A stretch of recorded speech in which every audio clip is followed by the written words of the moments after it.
गोपीजनवल्लभ गिरिवरधारी यशोदानन्दन व्रजनरञ्जन यशोदानन्दन व्रजनरञ्जन यमुनातीरवनचारि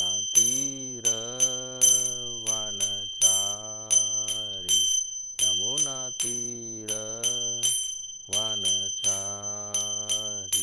जय राधमाधव कुञ्ज बिहारी जय राधमाधव कुञ्ज बिहारी जय राधमाधव कुञ्ज बिहारी। जय श्री श्री राधा माधव की जय, श्रीला प्रभुपाद की जय। ओम नमो भगवते वासुदेवाय। ओम नमो भगवते वासुदेवाय। ओम नमो भगवते वासुदेवाय। ओम अज्ञानतिमिरन्धस्य ज्ञानाञ्जनशलाकय चक्षु उन्मीलितं येन तस्मै श्रीगुरवे नमः। नमः ओं विष्णुपदाय कृष्णपृष्ठाय भूतले श्रीमते भक्तिवेदांत स्वामी इति नामिने। नमस्ते सारस्वती देवे गौरवाणी प्रचारिणे निर्विशेष शून्यवादी पाश्चात्य देशतारिणे। जय श्री कृष्णा चैतन्य प्रभु नित्यानंद श्री अद्वैत गदाधर श्रीवासादि गौर भक्त वृंद। हरे कृष्णा कृष्णा कृष्णा हरे हरे, हरे राम राम राम हरे हरे। हरे Krishna. So we welcome all of you to this day 2 of Science of Self-Realization course organized by VIHE, and today's topic would be Krishna, the Supreme Personality of Godhead.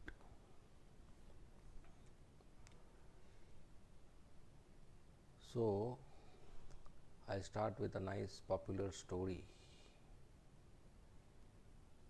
This, you must have heard of Newton, Isaac Newton, who discovered the 3 laws of motion which we study in physics. So once Isaac Newton, he went to one university to give a seminar on his 3 laws. So after the seminar, they were having informal talks among themselves over coffee. So at that time, one physics professor, he came to Newton and they were talking. So during the talks, Newton referred to God. Newton was not a physicist or a mathematician, he was a philosopher. And earlier philosophy included the subject of mathematics and physics. So he had written lots of philosophical essays and books and letters, and in that he was a theist. He referred to the Creator as Lord Universe. That was his way of referring to God, Krishna, Lord Universe. So when Newton mentioned about God, this physics professor who was an atheist, he said, "Come on, Newton, this is the age of science. God doesn't exist. Why you are referring to him? Why you are referring to God?" So Newton, being amused, He responded to the physics professor. He said, "Look, now I don't have time to further discuss. I am getting late. Can we meet tomorrow in my laboratory?" So the physics professor was very happy that Newton has invited me to his laboratory. That's a very great honor. So next day morning over breakfast, they met in Newton's laboratory. While they were discussing, in one corner of the laboratory, the physics professor saw on a table there was a very wonderful, beautiful, small scale model of the solar system. Small balls were there with proportionate distances and diameters, sun in the center, then all planets, Earth, Mars, Venus, Mercury, Neptune, Saturn, Pluto, Jupiter, etc. Such an attractive, excellent model, accurate in terms of proportionate distances and diameters. So the physics professor got attracted. He said, "Newton, wow, such a nice, wonderful, small scale model of the solar system. Who made this?" Newton said, "Yesterday when I locked the lab, on this table there was some wooden pieces and paint lying down. And today morning when I opened the laboratory, this small scale model was there of the universe, of the solar system. Nobody made it. It came automatically by chance." The physics professor started laughing. He said, "Come on, Newton, why are you joking with me? This beautiful small scale model of the solar system cannot come by its own. There must be some carpenter who made this. There should be a person who made this." Then Newton said, "If this small scale model of the solar system requires a creator, what about the real solar system in the sky? That doesn't require a creator. That came by chance. How is that possible?" And that creator is God. Somebody calls God, somebody calls Krishna, somebody calls Ram, somebody calls Allah, somebody calls Christ, somebody calls Father in heaven, somebody calls Lord in the heart, somebody calls Ishwar, Parmeshwar, Paramatma, Swami, Malik, Uparwala, Jehovah. Many names, but there is one creator who created this world. This world cannot come by chance or by Big Bang. That's not possible. Behind this creation is not Big Bang. Behind this creation is big brain, big brain. When a bang happens, when an explosion happens, destruction takes place, not construction. So everything we see around in nature, whose nature? Nature is created. There is intelligence behind that nature. You see a flower, you see a fruit, you see your own body, you see the cell mechanism, and you see the floating planets and stars. There is intelligence behind it, and that's God. So I want to share one image. Rajanandan Prabhu.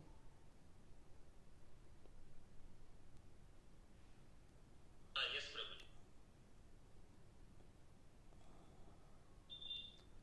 So after sharing that image, I'll ask you a question.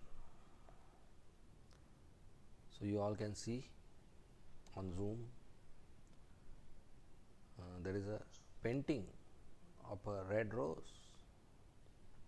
My question is, can anybody identify who painted this? The name of the painter?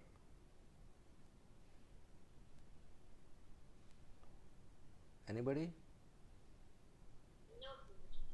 No? Okay, at least can you say whether the painter was male or female?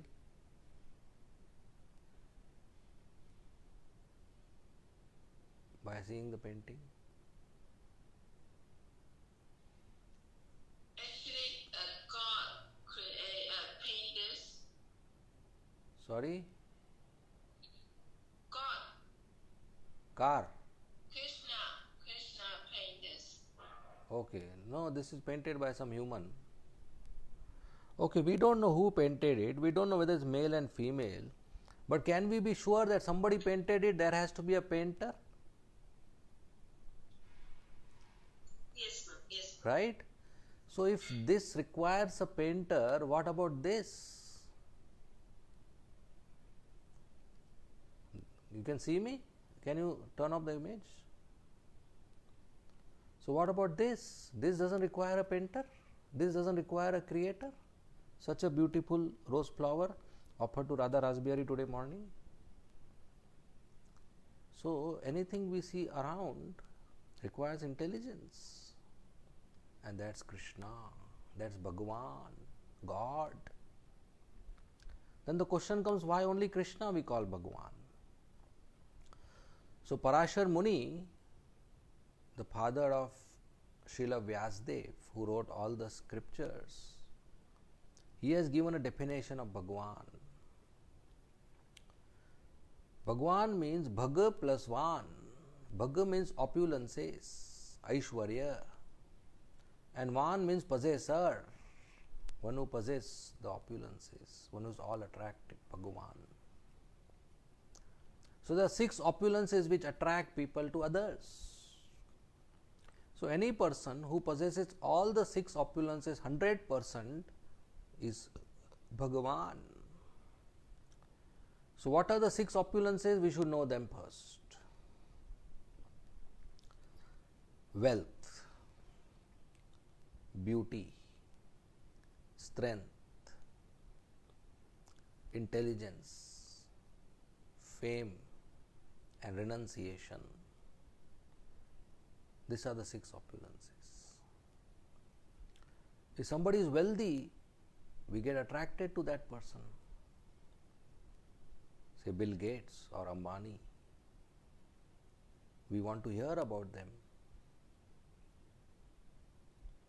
Wealth is attractive. That's an opulence. Somebody is beautiful, Miss India, Miss World. We get attracted. We want to know about them. We want to see them. Somebody strong can lift hundreds of kgs, or a good boxer, champion, wrestler, Mike Tyson, sports person. We get attracted. Strong person, even if he is not beautiful. Somebody is intelligent, Albert Einstein, even though not beautiful and wealthy or strong, we get attracted. We want to know. And somebody is famous, like terrorist. Nobody likes the terrorist. But any news we want to know about the terrorist. We want to know about Osama bin Laden, what is happening. Attractive, famous. And renunciation, anybody has any opulence, he is wealthy, but he gives up his wealth in charity to somebody else. Or he gives up his intelligence or fame, he renounces, he gives up. We become attracted. So these are 6 opulences. Once again, wealth, beauty, strength, intelligence or knowledge. Knowledge is the proper word, knowledge, fame and renunciation. Wealth, beauty, strength, knowledge, fame, famous and renunciation. Got it? Who will repeat the 6 opulences? You can unmute and repeat. Or those who are on Facebook and type. Should I repeat again? Wealth, Yes. beauty, strength, knowledge, fame, renunciation. 6 opulences. Yes, please, Mataji. Wealth, beauty, knowledge, strength, realization, and fame. Okay, very nice. Thank you, Mataji. Next, who would repeat? Beauty, wealth, beauty, strength, knowledge, fame, and renunciation. Okay, who was that? Sorry, okay, yes. Okay, Mataji. I'm Srivani. Okay, okay. Next, Subal. Wealth, beauty, fame, strength, renunciation, fame. Okay, go once again, Subal. Wealth, beauty, strength, fame, renunciation,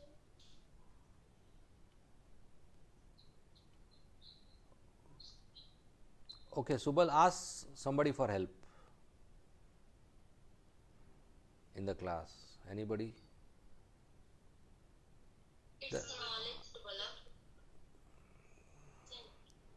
Yeah, go again, Subala. wealth, beauty, fame, strength, knowledge, renunciation. Okay, nice. Next, who wants to go? Prabhuji, can I go next? Varshana. Right? What is your name? Varshana. Vaishana, Varshana. Okay, we missed you yesterday. From where are you, Varshana? Sri Lanka. Okay. Okay, go. 6 opulences. Wealth, beauty, knowledge, fame, renunciation, and strength. Okay, very nice. Next, who wants to go? Yes, Prabhu. Beauty, strength, fame, knowledge, wealth, renunciation. Okay, good. Next, Krishna Prabhu. yes. They are strength, beauty, fame, wealth, renunciation, and knowledge. Right, good. Next, all done? Yeah, so 6 opulences.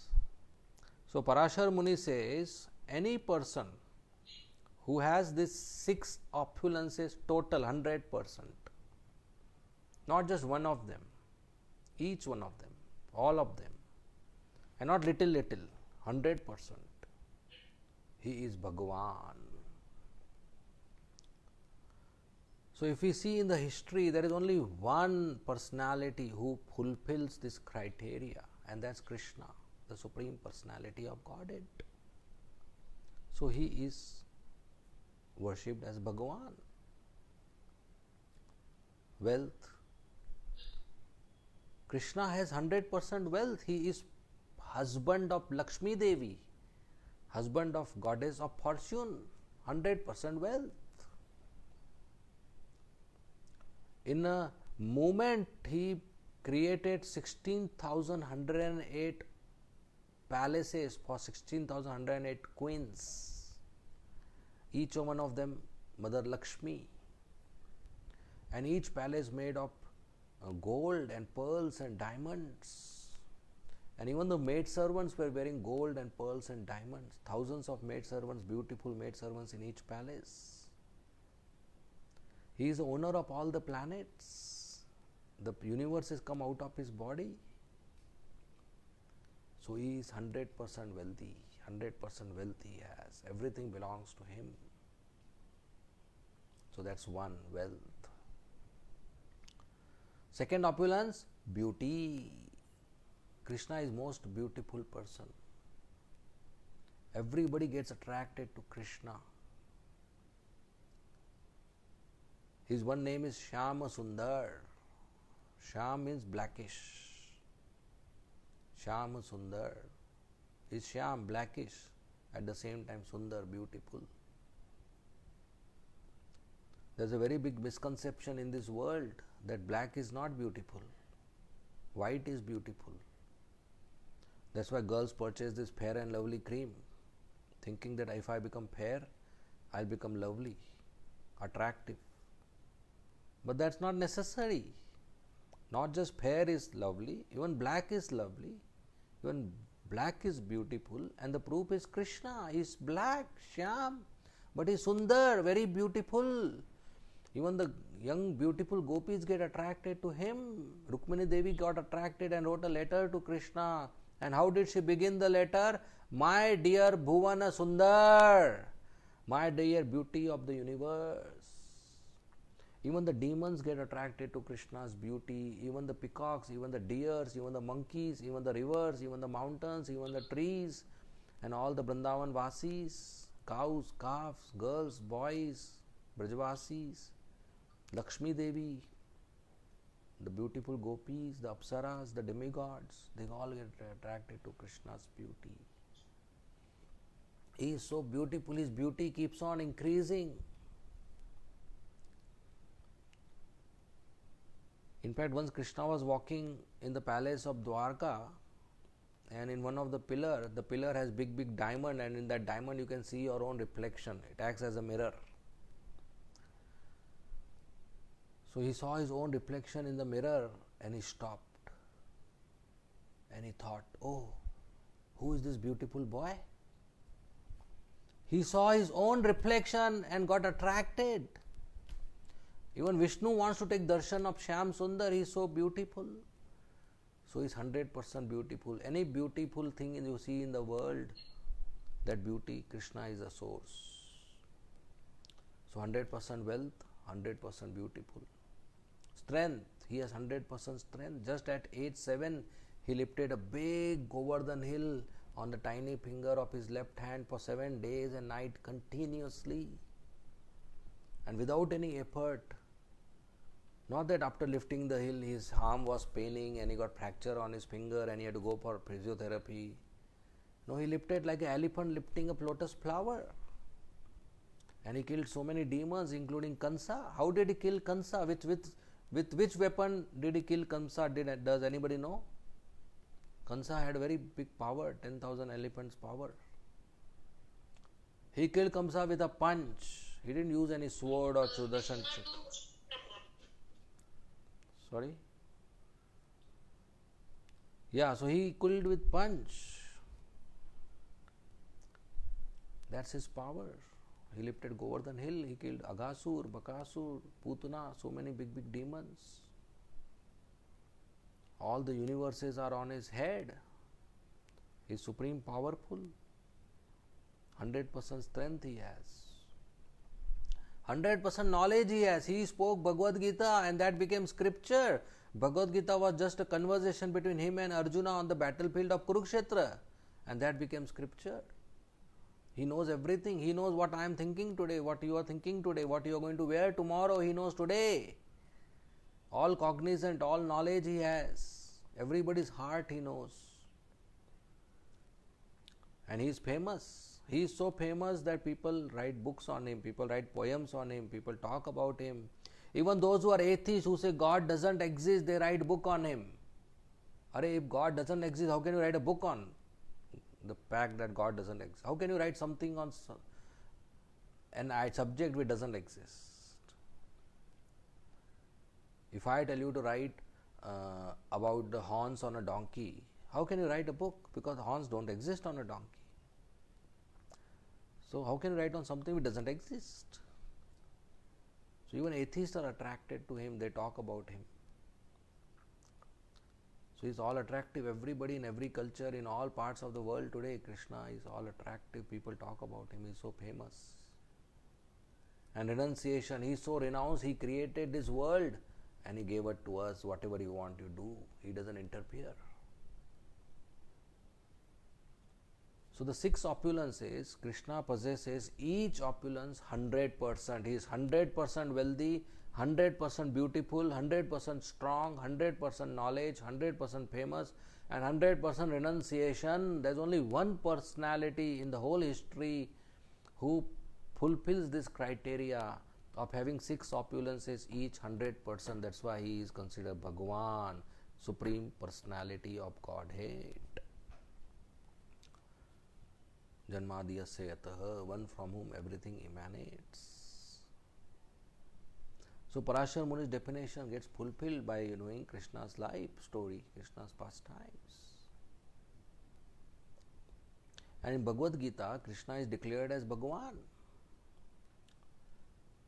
If we want to read any book, then the way author introduces the characters in the book, we have to agree and accept. Otherwise, what is the meaning of reading the book? We will not understand. For example, William Shakespeare, he wrote Romeo and Juliet. So what does he write in introduction? Romeo is a young boy. Juliet is a young, beautiful girl. And we are reading it and we say, hey, wait a minute, I don't agree, I don't accept. I think Romeo is a girl and Juliet is his mother, her mother. Let me read it further. And with this thinking that Romeo is a girl and Juliet is her mother, you read further. Will you understand the plot? Not at all. If we want to understand the story Romeo and Juliet written by William Shakespeare, we have to agree and accept the way he has given introduction to the characters. Otherwise, why you are reading it? In the same way, when we want to understand Bhagavad Gita, even if we are not practicing devotional service, even not for devotional service, just to read the book, we have to agree and accept the way characters are introduced in Bhagavad Gita by the author Srila Vyasadeva. Vyasadeva is the author. Bhagavad Gita is spoken by Krishna and written by Vyasadeva through Ganesha. So Vyasadeva is the author. So there are 4 characters in Bhagavad Gita. Who? Dhritarashtra, Sanjay, Krishna, Arjuna. 4 characters. And Vyasadeva introduces them. When Dhritarashtra speaks, Vyasadeva writes, Shri Dhritarashtra Uvacha. Uvacha means said. Dhritarashtra said. When Sanjay speaks, Vyasadeva writes, Shri Sanjay Uvacha. Sanjaya said. When Arjun speaks, Vyasadeva writes, Shri Arjun Uvacha. Arjuna said. When Krishna speaks, what does Vyasadeva write? Shri Krishna Uvacha? No. He writes Shri Bhagwan Uvacha. Bhagwan said. Bhagwan Krishna said. So Srila Vyasadeva, he introduces Krishna as Bhagwan. And if we don't agree and accept that and read Bhagavad Gita, will we understand it? Not at all. Oh, I am Bhagwan, let me read it further. How will we understand? So if we want to understand and receive this knowledge of Bhagavad Gita, we have to accept Krishna is Bhagwan. This is not blind following. This is not blind acceptance. We can experiment on this and we'll get the result. Just like in science, you have a hypothesis, then you have an observation, then experiment, then conclusion. So our hypothesis is Krishna is the Supreme Personality of Godhead. Then we do the experiment of reading Bhagavad Gita and depending on him in life and serving Krishna.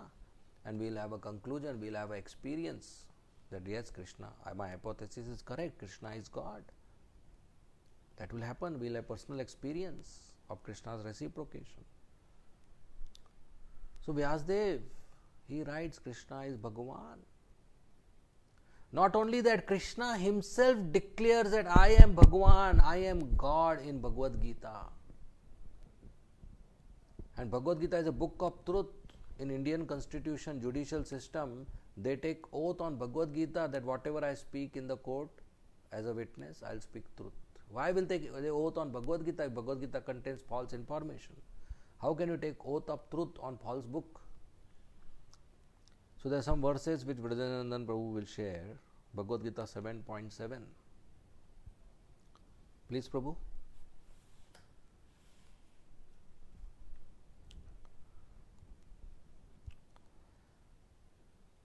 Okay, so this is Bhagavad Gita 7.7. May I request some devotee volunteer to read the verse and the translation, just Sanskrit verse and English translation. We don't have time for the purport, which you can read on other time. So who would like to go? Prabhuji, may I? Yes, go ahead, Mataji. Matta parataragnaya kinchit asti Dhananjaya. Jaya Mai sarvam idam proktam sutre maniganatva. Very nice. Translation. O conqueror of wealth, there is no truth superior to me. Everything rests upon me as pearls are strung on a thread. Thank you. Yes. So Krishna says there is no truth superior to me. There is nobody superior to me. There is nobody equal to me.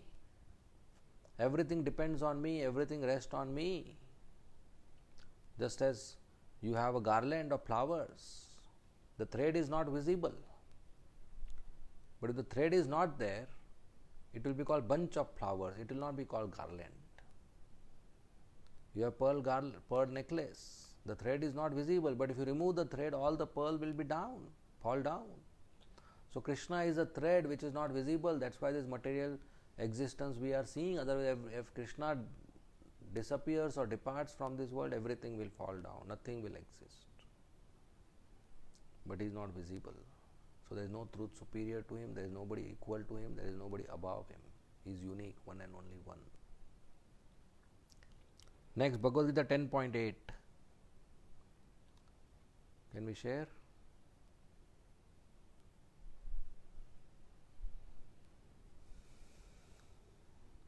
Yeah, who wants to read this?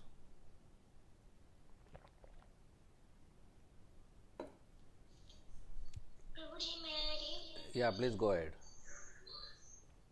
Sarvasya Prabhu Mata Sarvam Pravartate Iti Matva Bhajante Mam Buddha Bhava Samanvitaha. Nice. I am the source of all spiritual and material worlds.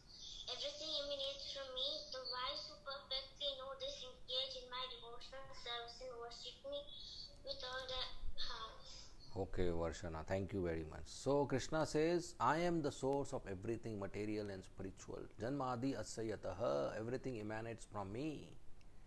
And one who has this knowledge, he worships me. He engages in my devotional service.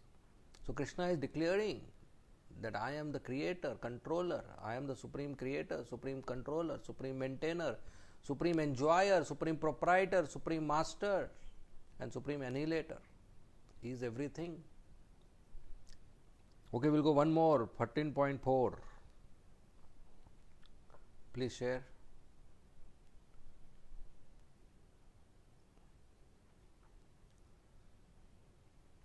Yeah, who wants to read this?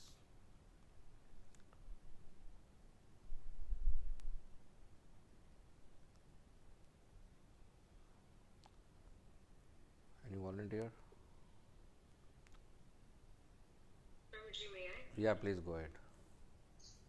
Sarvayonishu kaunteya mutaya sambhavantiya tasam brahma mahadionir aham bija pradapita. It should be understood that all species of life, O son of Kunti, are made possible by birth in this material nature, and that I am the seed-giving Father. Okay, thank you. So Krishna is saying, I am the seed giving father. Everybody is born because of me. And he is our supreme father. So like this there are many verses. I would like to give a small homework. Find out some more verses from Bhagavad Gita. And memorize them, and tomorrow you can share with us.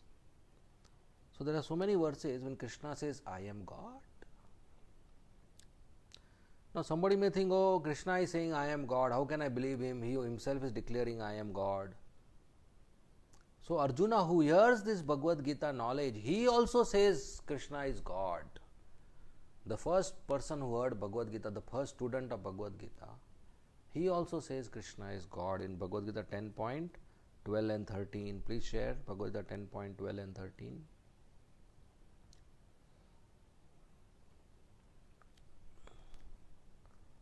Okay, who will go read this? Nice verse by Arjuna. Can I read? Yes, Subala. Arjuna Uvacha Param Brahma Param Dhamma Pavitram Paramaham Vadam Purusham Shashvatam Divyam Adidevam Ajam Vibhum Ahustvam Rishya Sarve Devarishi Navadastata Astio Devulo Vyasa Swayam Chaiva Bravasi Me. Very nice. Read the translation. Translation. Arjuna said, "You are the Supreme Personality of Godhead, the ultimate abode, the purest, the absolute truth. You are the eternal, transcendental, original person, the unborn, the greatest. All the great sages such as Narada, Asti, Devala, and Vyasa confirm this truth about you, and now you yourself are declaring it to me." Yeah, thank you. So Arjuna says that you are purest of all pure, ultimate goal of life, ultimate shelter, Supreme Personality of Godhead. So somebody may say, oh, Arjuna is his friend, that's why he is making him God. So Arjuna said, not just I am saying, Narad Muni is saying, Asita is saying, Devala is saying, all the great Rishi Munis are saying that you are Supreme Personality of Godhead. And after Bhagavad Gita, there is Srimad Bhagavatam, given by Shukadeva Goswami, spoken by Shukadeva Goswami to Parikshit Maharaj. And even in Bhagavatam, there are list of all the incarnations. Many incarnations, not all, many incarnations. All means infinite are there. Infinite list we can obtain. So the list of incarnations, and at the end of the list, it says the Krishna, Supreme Personality of Godhead, Krishna mentioned, is not an incarnation, is not an avatar, is avatari, source of all incarnations. Krishnastu Bhagavan Swayam. This is one of the most important words in Bhagavatam, which we will share now. 1.3.28. Who will read this?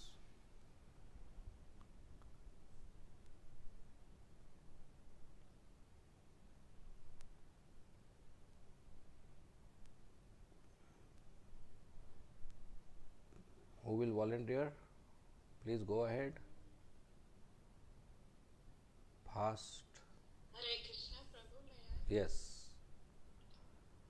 Ete chamsa kala pumsa Krishnastu Bhagavan Swayam Indrari Vyakulam Lokam Mridayanti Yuge Yuge. Nice translation. All of the above mentioned incarnations are either plenary portions or portions of the plenary portions of the Lord. But Lord Sri Krishna is the original personality of Godhead. All of them appear on planets whenever there is a disturbance created by the atheist. The Lord incarnates to protect the theist. Yes, so Srimad Bhagavatam says that all other expansions, incarnations are portions or plenary portions, Amsha or Kala. But Krishna is the Supreme Personality of Godhead, the original Supreme Personality of Godhead. All Vishnu Tattva, okay, you can remove the words.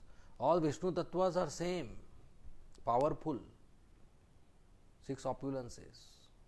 But there is original Vishnu, and that's Krishna, the Supreme Personality of Godhead.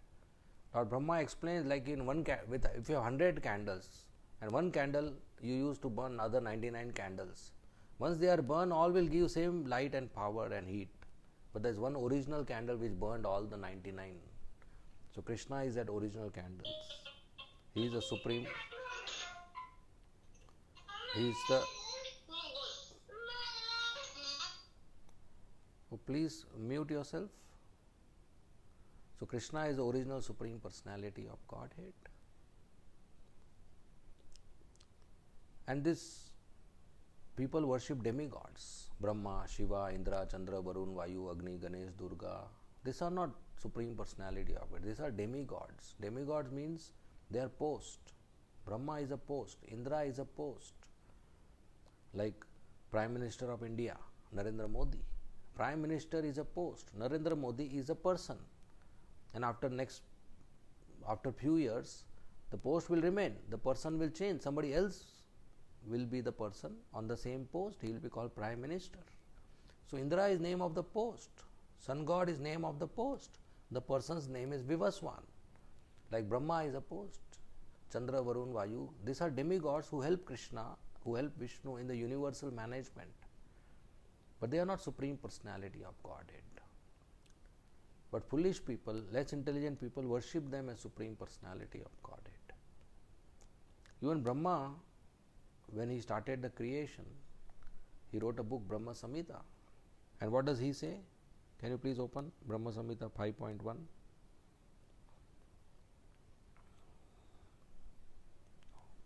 Okay, who will read this?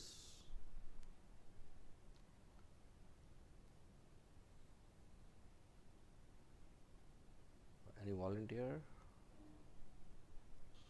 I will read, Prabhuji. Yes. Ishvara Parma Krishna Satchidananda Vigraha Anadir Adir Govinda Sarva Karana Karana.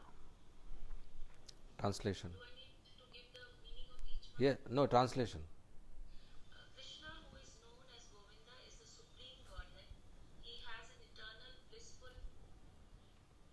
spiritual body. He is the origin of all. He has no other origin and he is the prime cause of all causes. So Brahma, the first living entity in the universe, is speaking this verse, Ishvara Parama Krishna. Ishvara means controller. Ishvara are many, but Param Ishwar, supreme controller is only one, and his name is Krishna. Satchidanand Vigraha, his body is not like us, it's Satchidanand, beautiful spiritual body. Anadir Adir Govinda, his another name is Govind, and his origin of all origins, Sarva Karana Karanam, cause of all causes. So that's Brahma. What about Lord Shiva? Parvati Mata goes to Lord Shiva and asks the question, you are whole day worshipping and meditating, whom are you worshipping? Whose worship is highest? And he says, Aradhanam Sarvesham Vishnu Aradhana. That the highest worship is of Vishnu, highest worship is of Krishna. And the great Acharyas, Ramanujacharya, Madhvacharya, Nimbarkacharya, Vishnu Swami, and Lord Chaitanya Mahaprabhu, and Rupa Goswami, Sanatan Goswami, and other Goswamis, and Bhaktivinoda Thakur, Bhakti Siddhanta Saraswati Thakur, and His Divine Grace A.C. Bhaktivedanta Swami Srila Prabhupada, and all the great scholars, Vishwanath Chakravarti Thakur, Baldev Vidyabhushan, Jiva Goswami, all the great acharyas and scholars in the Vedic literature have established and claimed that Krishna is the Supreme Personality of Godhead. So that's why we accept Krishna as the Supreme Personality of Godhead. In Puranas there is a story that how once many Rishi Munis got assembled and they wanted to test who is God, who is higher, Brahma, Vishnu, Mahesh. So they selected Bhrigu Muni to go and test. Bhrigu Muni, son of Brahma, brother of Lord Shiva.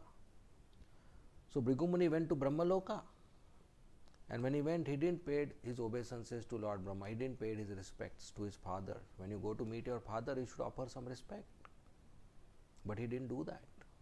So Lord Brahma saw his son is not even paying respects to him, touching his feet. Lord Brahma said he didn't even bring any gift. Generally, you should not go empty hand after many years if you are visiting. That's etiquette. So he got angry, Lord Brahma got angry. So Bhrigu Muni offended Lord Brahma mentally. He didn't offer respect or gift. So Lord Brahma got very angry. But then Lord Brahma hid his anger. He didn't show it. But Bhrigu Muni understood my father is angry, so he left the place. Then Bhrigu Muni went to Kailash to meet Lord Shiva. And Lord Shiva was very happy, my brother has come after a long time. So very happily Lord Shiva went to embrace Bhrigu Muni. Bhrigu Muni said, hey, wait, don't touch me. You have not even taken bath. All crematorium ashes on your body. You are dirty, don't touch me. Lord Shiva got very angry, he took a trident to kill him. So this was offense verbally. He spoke insulting words to Lord Shiva that you are unclean. Don't touch me. He wanted to kill Bhrigu Muni. Lord Shiva was so angry, but Parvati Mata came and stopped Lord Shiva. So then Bhrigu Muni went to Vishnu Vaikunt Loka. And there Lord Vishnu was in his private bedroom with Mother Lakshmi. He was lying on the bed and Mother Lakshmi was massaging his feet. Bhrigu Muni entered his private bedroom forcibly. and he saw Vishnu lying on the bed with Mother Lakshmi, he kicked very hard on Vishnu's chest. This is physical offense. He did violence. He kicked him with his leg.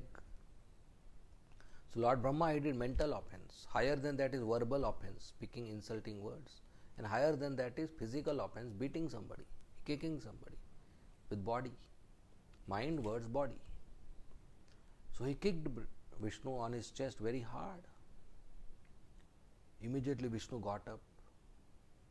He made Bhrigu Muni sit on a nice throne, asan, and he sat on the floor, took Bhrigu Muni's feet and started massaging. And he said, "Oh my dear Brahmana, your feet are very soft and my chest is very hard. You must be feeling pain, so let me massage it." Vishnu didn't get angry. He didn't respond violently. He offered service. Bhrigu Muni was flabbergasted. He was surprised and shocked. And Bhrigu Muni came down and told all the Rishi Munis, "I have tested. Vishnu, Krishna is the Supreme Personality of Godhead." So this story is also there. So Krishna, some people call him Allah, some people call him Father, some people call him Christ, Father in heaven, different religions, but they are all referring to same person, Krishna, who is also called Ram, Gopal, Madhav, Mukund, Govind, Rasbihari, Gopinath, Shyam Sundar, Vrindavan Chandra. The same Supreme Personality of Godhead. He is all pervading, and he is sitting in our heart, and he is in the spiritual world. There are three aspects of one same Krishna: Brahm, Paramatma, Bhagavan. Brahm means all pervading. Paramatma means one sitting in the heart, and Bhagavan means staying in the spiritual world. Just like somebody wants to study sun. So he will study sunlight, all pervading. That's fine. But a student will go further and say sunlight is there and some planet is there which is in one place. That's another study. And higher study is to study the sun god who is staying in the sun planet with his family. Sunlight, sun planet, sun god. So Brahm, Paramatma, Bhagavan. There are three aspects of absolute truth. There are not three absolute truth. Absolute truth is one. There are not three. But the students of absolute truth, they see it in three different ways. Like a person visits a hilly region. First time he sees mountain. He wants to see mountain. First time in his life. So he visits his relative. And the relative says, "Just go straight and left. You will see a nice mountain." So he goes and comes back. He said, "Did you see the mountain?" He said, "Yes." He said, How is it? He said, "Oh, it's brown in color." Because he saw it from far, brown in color. The relative, no, there's something more. You just go more closer.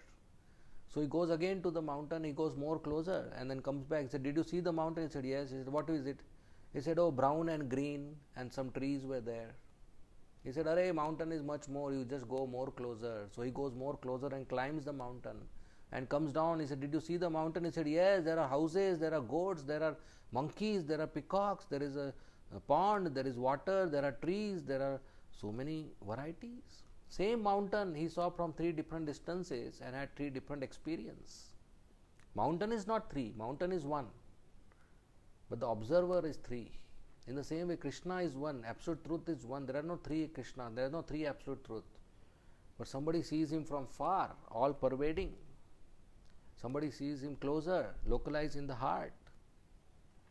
And somebody sees him as Krishna, the Supreme Personality of Godhead, with Radharani, Lalita, Vishaka, Sakhi, cows, calf, peacock, flute, Balram, Yashoda Maya, Nanda Maharaj, Govardhan, Radhakund, cowherd boys, cowherd girls, Brajvasi, so much variety. So that's the ultimate Bhagavan, Brahm, Paramatma, Bhagavan. Brahm realization, Paramatma realization, Bhagavan realization. Bhagavan realization is ultimate, and that's what we are going to learn in this course and practice. So there are some who don't believe in the existence of God. They are atheists. They think life comes from chemicals, life comes from nature. That's wrong. And there are some who are Mayavadis who think Jiva is God, I am God. In future classes we discuss this more. That is also wrong. Jiva cannot be God. Yesterday we studied soul, today we studied God. Soul is emanation from Krishna. Krishna is the source of soul. But Krishna is not equal to the soul. That is a big havoc. There is a big misconception that I am God. So then what is the relationship between soul and God? What is the relationship between soul and Krishna if they are not equal? So tomorrow we will explore this relationship in details. Okay, we will end here. If there are any questions or comments, you may please ask. Thank you very much. Srila Prabhupada ki jai. So any questions you may ask.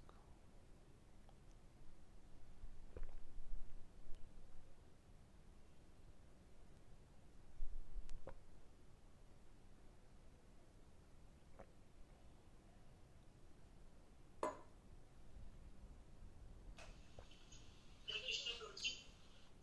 Yes, Mataji. Prabhuji, Janmadasya Adhyatha, something you said, which shloka is that? Okay, that's Janma Adi Asya Yataha, Srimad Bhagavatam, first chapter, first canto, first chapter, first verse. 1.1.1. That's also in Vedanta Sutra. Okay. Janam Adi Asya Yataha, which means everything emanates from Krishna. Okay. Next. Hare Krishna Prabhuji. So, is Vishnu and Krishna same or not same? Well, as we are worshipping, sorry, as we are worshipping, so we don't differentiate because both are Vishnu Tattvas. But if we go technically, then Vishnu is expansion of Krishna. Krishna is original personality and he expands into many, many forms. All are equal to him. So from one, he becomes two. And the second one is Balaram.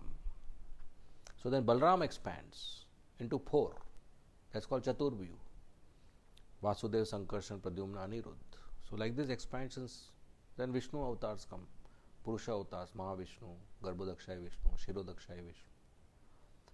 So in that sense, Vishnu is an expansion of Krishna and Krishna is the original Supreme Personality of Godhead. But for worship and respect, we don't differentiate. But technically, that's the situation. But we hear like Vishnu stories are earlier than Krishna stories, past tense. So how is that? Well, that is how Krishna appeared on the earth planet after some of the avatars. But that doesn't mean Krishna was not existing before. Like somebody may see sunrise today. That doesn't mean yesterday sun was not existing. Sun didn't take birth today. Sun was existing yesterday night also. We couldn't see. So when Krishna took birth in the Mathura jail of Kansa with Devaki and Vasudeva from Devaki's womb, it's not that he was not existing before that. He just appeared on this planet 5,000 years before at a particular day. Before that also he was existing in his own planet in Golok Vrindavan. So Krishna doesn't take birth, he appears. Just like sun doesn't take birth, sun is always there. Just we happen to see the sun at a particular time and we call it sunrise. And we stop seeing the sun, we call it sunset. But the sun is still there. Other part of the planet, they see the sun. Sun is always present at the same location. So in the same way, Krishna is always present. When he is visible, we celebrate the Janmashtami. So whenever Ram came, or Vamandev came, or Vara Avatar came, Krishna was already present.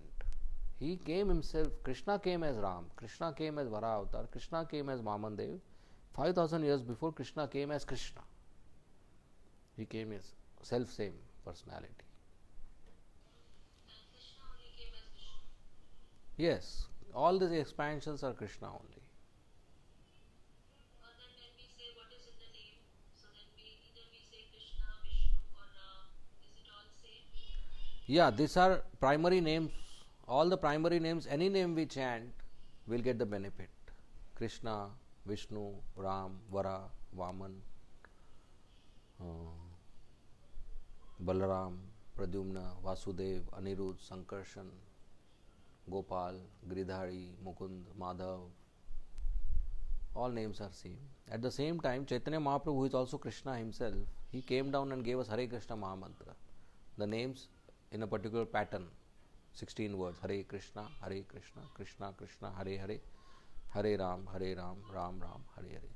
And he gave full power in that mantra, non-different from Krishna.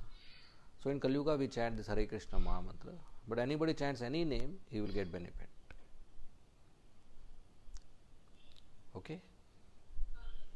Thank you. Yeah, next question. Any more question? Prabhuji, Hare Krishna. This is like Brahma, Vishnu and Mahesh. So Vishnu is Krishna, but Brahma and Shiv. So they are also they are demigods, and Ganesh and other demigods are also there. So how Shiv and Brahma's position is different than other demigods? Okay, so Brahma is the first personality, and Brahma creates Shiva. Vishnu creates Brahma, Brahma creates Shiva. But the gradation is in the number of qualities. So Krishna has unlimited qualities, but there are listed 64 qualities, main 64 qualities. So out of the 64, Brahma has only 50. Shiva has only 55, Vishnu has 60, and Krishna has full 64. And we normal jivas can have some of those 50 in certain percentage.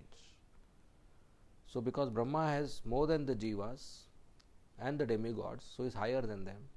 Shiva has more than Brahma, so he is superior. Vishnu has more than Shiva, so he is further superior. And Krishna has full 100%, so he is original supreme personality of Godhead. All the other demigods are post. Shiva is not a post. Shiva is above the living entities, but below Vishnu. So he is a separate personality. That's called Shiva Tattva. We are called Jiva Tattva. Krishna is called Krishna or Vishnu Tattva. And Shiva is called Shiva Tattva. It's above Jiva Tattva, but below Vishnu Tattva. Okay? And Brahma, which tattva? Sorry? Brahma is which tattva? Jiva Tattva. Thank you. Okay. Yes, next. There's a hand raise. Please go ahead. Hare Krishna.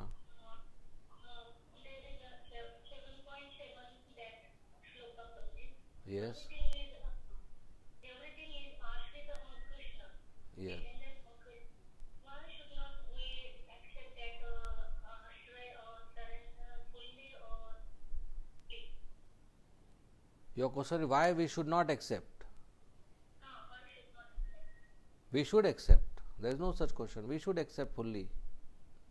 I didn't get your question. There is already surrender, depending on Krishna everything. Yes. Why we not surrender Krishna fully? Okay. Why we don't do that? Why? Because we are fools. We don't have knowledge. It's like a boy who fought with his father and now he ran away and he's staying on the street. He has nothing to eat. He is starving and he has no clothes or torn clothes. He has nowhere to stay. So he's very skinny. He's foolish. He just goes back to the father. Father will take care of him, but he fought with him. So in the same way, we left Krishna and we are suffering. We are foolish people. We should go back to Krishna. So because of our foolishness, because of our ignorance, because of lack of knowledge, we don't surrender to Krishna. Because of lack of faith. So Krishna says, come to me, I will take care of you. And we think, oh, why he will take care? I will manage myself. I am an engineer, I am a lawyer, I am an MBA. I can manage. He is a coward boy. He doesn't know. So that's lack of faith. So that's our foolishness. Okay? That means already we are Ashrita, we should accept fully. Yes. Like a child, he depends on mother and father. But little bit he grows up, he wants to be independent. And he says, I will manage. And that's, instead of manage, he damages his life. So we should accept that. And we should worship and serve Krishna, surrender to him. That's good for us. Okay. Okay, thank you. Next. Okay. So another question, Prabhuji. So how an engineer or a doctor, while doing their profession, can serve Krishna? Okay, from I don't know, the screen is not visible. Whose question is it? Can you come back? I am Shweta here, Prabhuji. Yeah. I am asking that how an engineer or a doctor, while doing their profession, can serve Krishna in their profession. Yes. So Arjuna is a fighter, and Krishna says, Tasma sarveshu kaleshu ma manusmara yuddhaya cha. You think of me and fight. So any person who is doing a professional activity or occupation, that occupation is successful if he does it for Krishna. So he should give the result of his work to Krishna. That's one first step. Karma phala tyag. One is karma tyag, one is karma phala tyag. Karma tyag means giving up your duty and taking sannyas. Not everybody can do that. So second is karma phala tyag. Give the result of your duty to Krishna. So a doctor, a lawyer, an engineer, he works and he gives the result to Krishna. The result of our work is three: money, salary, skills and contacts. We learn something skills, we get some contacts and we get money. So part of the income we should use in Krishna's service, in service of sadhus and in service of cows. Build temples, book distribution. So we should give charity to these three: cows, sadhus and Krishna in temple. And skills, what skills we get, we should use that skills in devotional service. If you get communication skills or speaking skills or language skills or driving skills, cooking skills, music skills, organizing skills or medical skills, we should use it in the service of Krishna and his devotees. That skills get used. And contacts we have, we encourage them to come to temple or read Prabhupada's books and become devotees. So one should live a life of a devotee and dedicate the results of his occupation to Krishna. So living a life of devotee means we get up early morning, do chanting, reading, hearing, aarti, go to work, give the result to Krishna, and in that way keep Krishna in the center of our life and avoid doing dishonest income or sinful activities. Okay? Okay, thank you. Next. Any more questions? Yeah, Mataji, go ahead. Like nowadays, there are many in India, especially there are many followers of Sai Baba. So, is he a demigod or he is just a normal person with some powers? They just like people consider him as a Bhagwan. So, like, what's the difference? No, any person is Bhagwan only if it is mentioned in the scriptures. If he is not mentioned in the scriptures, he cannot be considered Bhagwan. And there are primary and secondary characteristics of God which are mentioned in the scriptures. So if it is not mentioned in the scriptures, we don't accept that person as Bhagwan. So Sai Baba is not mentioned in the scriptures. In fact, Bhagavatam was written 5,000 years before, and Buddha is mentioned as Bhagwan, even though Buddha came 2,500 years before. And Kalki is mentioned as Bhagwan, even though Kalki is going to come 4 lakh years later. So these are bona fide ways to understand. So Sai Baba is not Bhagwan. He is just a jiva who may have certain skills and certain siddhi which people got attracted to. And unfortunately, India is a God making factory. So many gods get created every day. So we should not get cheated by such propaganda. So only Krishna is the Supreme Personality of Godhead. Sai Baba is not Bhagavan. Okay? So, like, we can give them this reference, like people who follow them and they consider Sai Baba as a Bhagwan. Well, yes, we can give this reference, but such people is not easy to preach. We have to be very careful, especially if they are in relations and all in a Grahastha ashram. So, in general, a very basic way is to just keep giving them Krishna Prasadam. Gradually their heart will change. And if they are open to knowledge, then we can share this knowledge with them. Otherwise, when we disturb others' faith, It's a sensitive issue, especially if they are strangers and we are preaching to them, they are visiting us, or their relations which are requiring respect and no arguments. So, yes, we should do that, but in a careful way. Okay? We want to break their illusion, not break our relations, or not break the person itself. When there is an opportunity, like I have opportunity now, I can just straight away say, right? So when the opportunity, we straightforward speech. Okay? Next.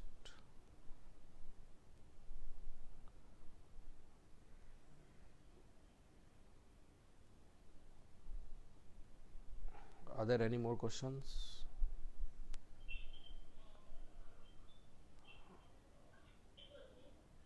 Yes. There is a shloka Prabhuji that 3.8 Ham Sarvasya Prabhu Matta Pravartate. Yes. That one.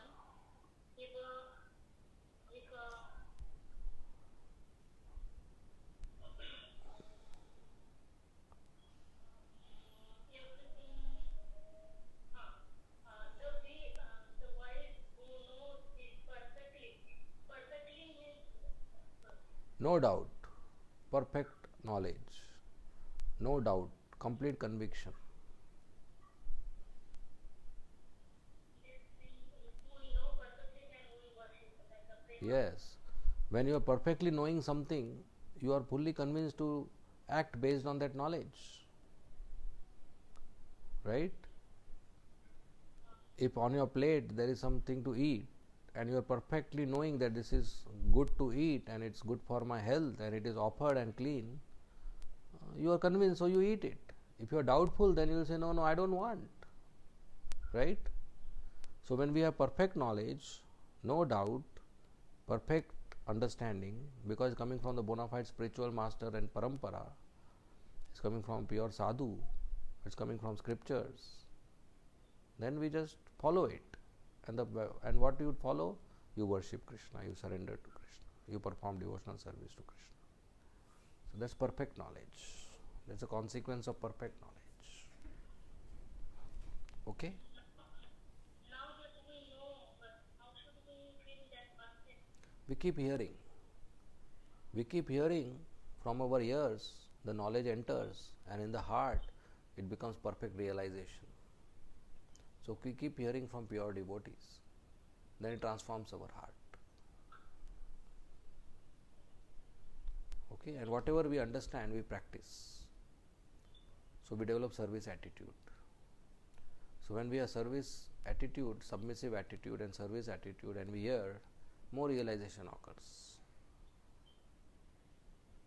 Okay? Hare Krishna. Next.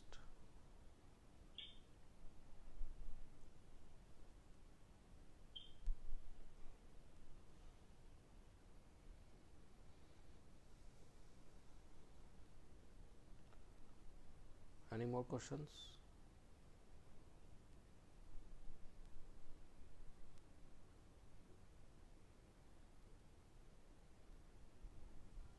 Is there any, we discussed about Sai Baba that there is no reference in Vedas and in Shastras about him. So is there any reference of Jainism?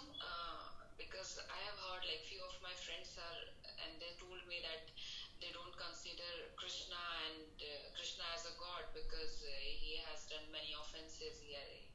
So is there any reference of their religion in Shastras? There is a very clear reference in Bhagavatam that Jainism is bogus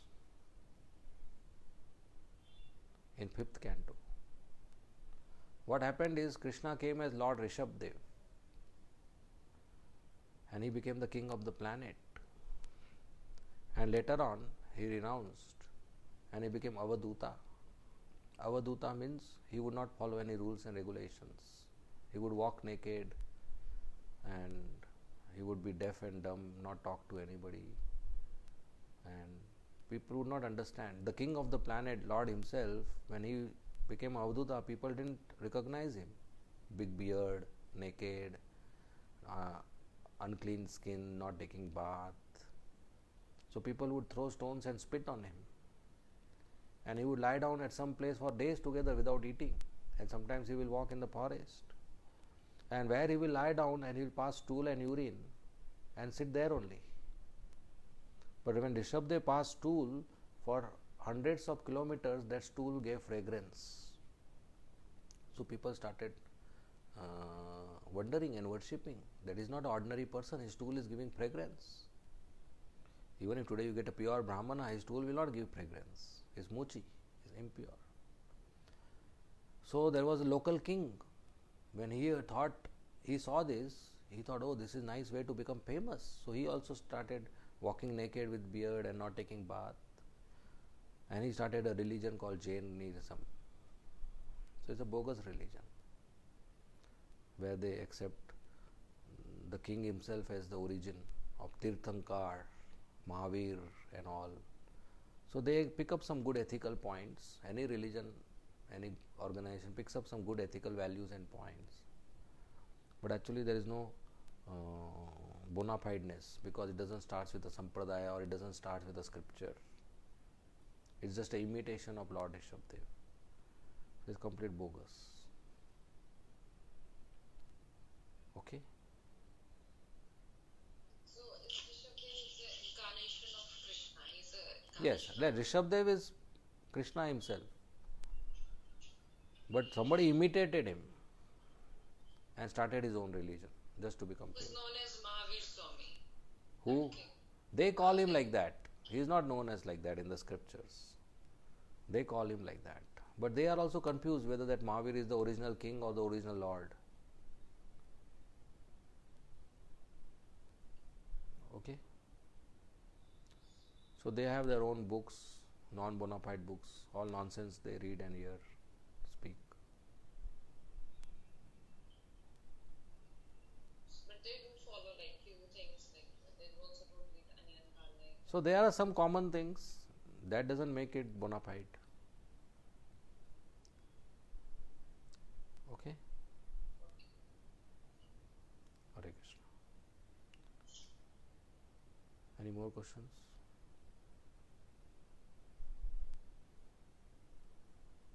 Hare Krishna Prabhu. Yes, Mataji. We hear a lot in the movement that Sorry? we hear a lot of the times during preaching that to depend on Krishna is the ultimate surrender. Just depend on Krishna. Even Srila Prabhupada says that we are thinking that we can make our condition much better in material life because we don't want to depend on Krishna. But Krishna is taking care of even the elephant, of the animals, giving them food. Why can't we not depend on Krishna? But it's much easier said than done. So my question is, what does it take to be in a position where you're practicing Krishna consciousness, fully dependent on Krishna? Is that possible in this time where you can leave everything and join the movement, practice it sincerely, and Krishna will take care?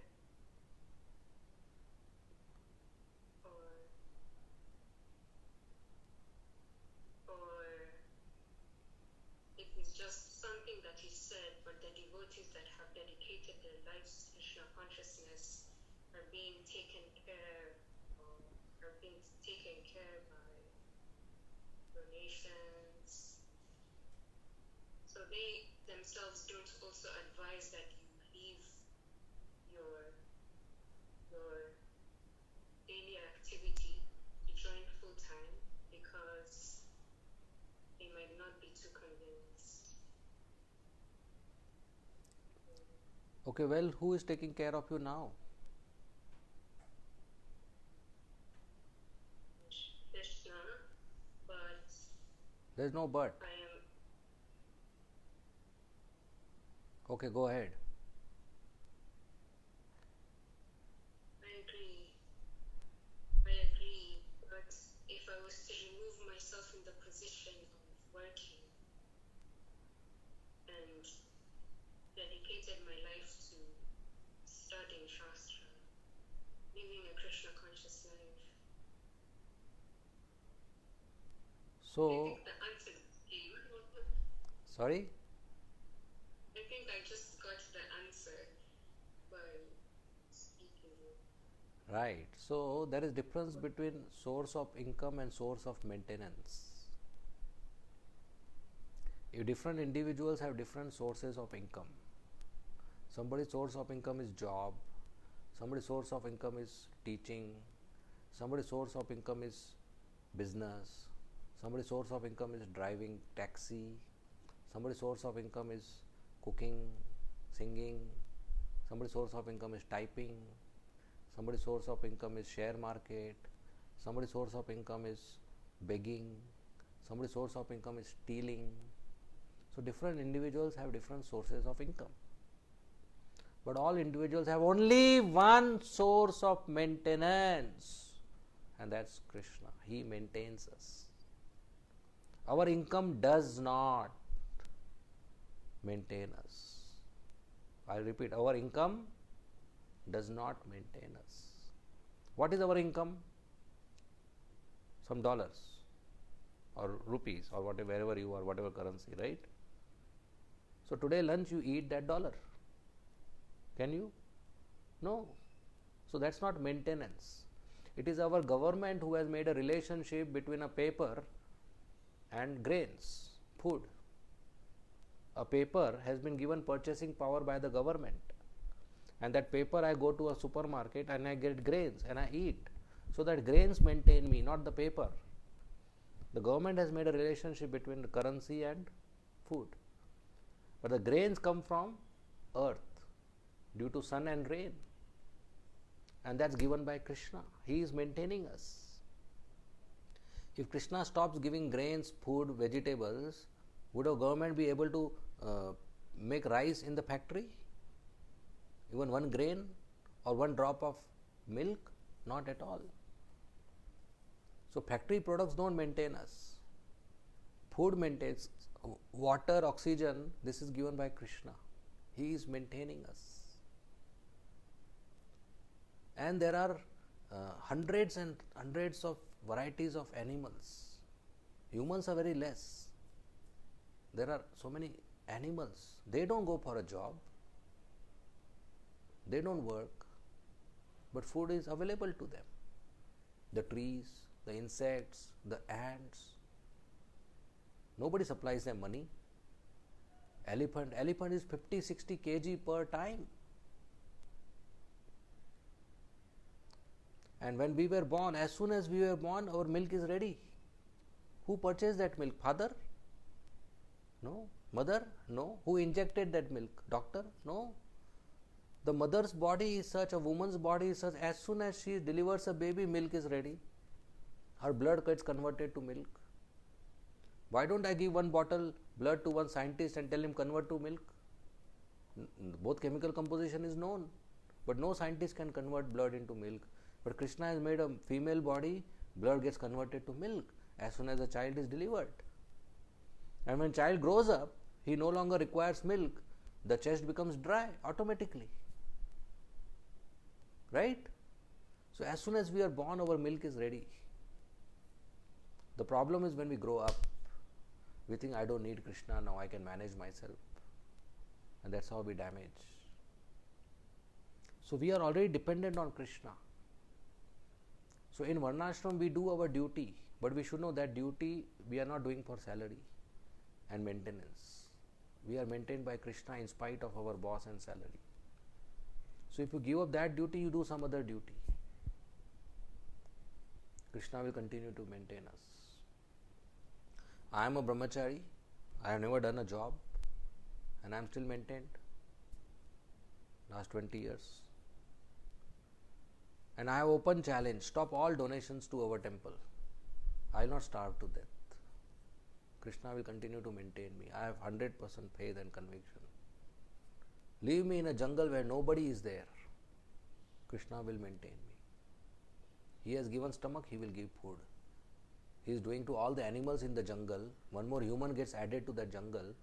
Will he have problem to maintain? He will not have a problem to maintain. So there is difference between source of income and source of maintenance. And this is modern times where we require currency. Earlier there was no such currency. You are staying in a village, you will be maintained by nature. Cow will give milk, trees will give fruit, river will give water, earth will give grains. Enjoy life and chant Krishna, Hare Krishna. So we have created a very stupid life. To avoid dependence on God because of atheistic understanding, we are creating artificial dependence on factory products. And that's damaging. This pandemic is a proof of that. So because people are atheists, they don't know about Krishna, so they are trying to create an artificial life of dependence on factory products. But we have to go back to understand that if I am dependent on Krishna, everything else is taken care. Already He is giving everything. So when we start our bhakti, we may have zero dependence. And today we don't have 100 dependence, but we have something in between, right? 10, 20, 11, 5, 6. So it has increased. So if we continue bhakti, it will keep increasing.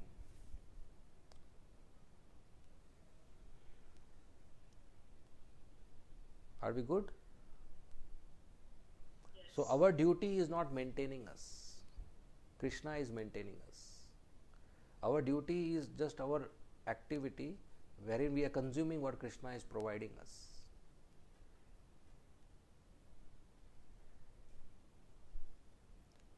Okay?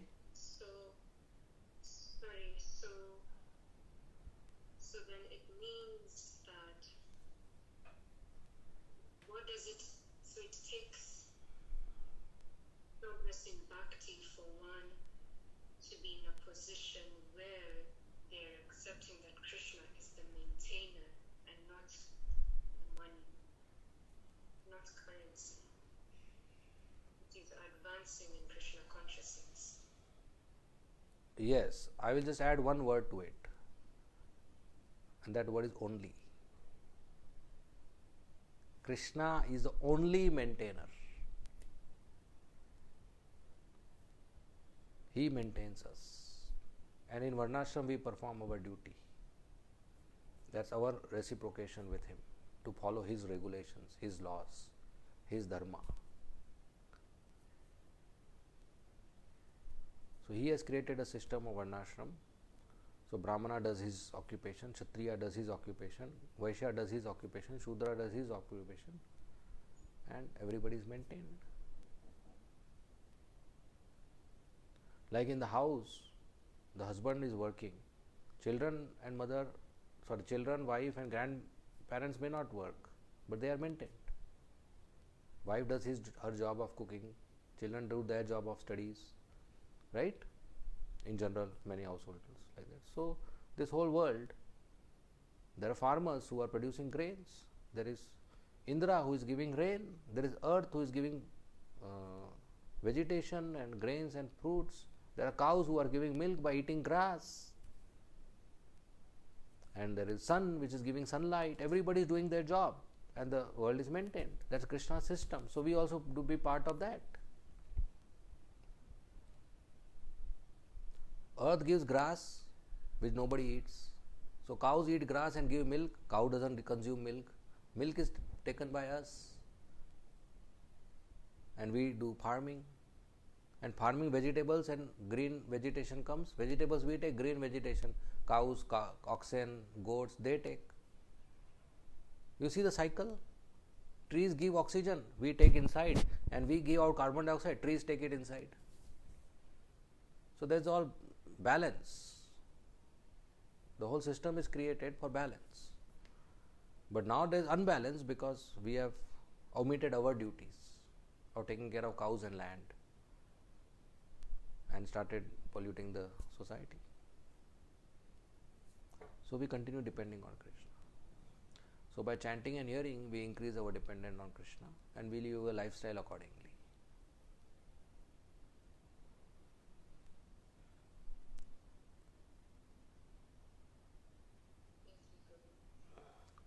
I can understand there may be more requirement of discussion and questions on the same topic of dependence, and we will come to that again in next few classes where we further explore the relationship between Jiva and Krishna. So that's okay? Okay, we will end here now. There is one hand raised. Do you have a question, Mataji?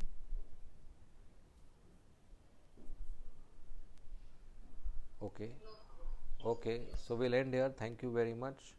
Srimad Bhagavad Gita ki jai, Srila Prabhupada ki jai. Hare Krishna. Very beautifully explained. Thank you so much. Hare Krishna. Thank you very much, Prabhuji.